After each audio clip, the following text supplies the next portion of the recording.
মিনাব 168 এই বিশেষ বিমানটি মূলত ইরানে যুক্তরাষ্ট্র ও ইসরায়েলের যৌথ হামলায় নিহত 168 জনের স্মৃতির প্রতি শ্রদ্ধা জানাতেই বিশেষভাবে সাজানো হয়েছে। মিনাব স্কুল হামলায় নিহতদের ছবি ও তাদের ব্যবহৃত জিনিসপত্র রাখা হয়েছে বিমানের প্রতিটি আসনে। ওই বিমানেই পাকিস্তানের রাজধানী ইসলামাবাদে যুদ্ধ বন্ধে যুক্তরাষ্ট্রের সঙ্গে আলোচনা করতে পাকিস্তানে পৌঁছায় ইরানের প্রতিনিধি দল। এতে তৈরি হয় আবেগঘন দৃশ্য। শান্তি আলোচনায় অংশ নিতে শনিবার পাকিস্তানের রাজধানী ইসলামাবাদে পৌঁছেছেন মার্কিন প্রতিনিধিরাও। দেশটির ভাইস প্রেসিডেন্ট জেডি ভ্যান্স ছাড়াও আলোচনায় থাকবেন মার্কিন বিশেষ দূত স্টিভ উইটকফ এবং প্রেসিডেন্ট ডোনাল্ড ট্রাম্পের জামাতা জ্যারেড কুশনার।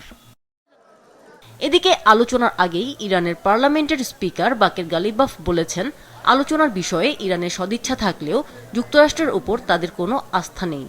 সত্যিকারের চুক্তি প্রস্তাব করলে এবং ইরানের অধিকারগুলো মেনে নিলে তেহরান চুক্তিতে পৌঁছাতে প্রস্তুত।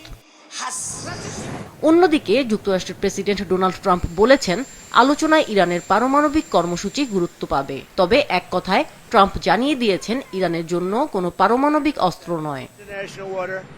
যুক্তরাষ্ট্র ইরানের আলোচনা ঘিরে ইসলামাবাদে ব্যাপক নিরাপত্তা নিয়েছে পাকিস্তান সরকার।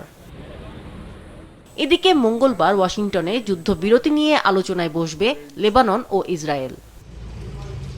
আমিনা লুসি, মাছরাঙা নিউজ ডেস্ক।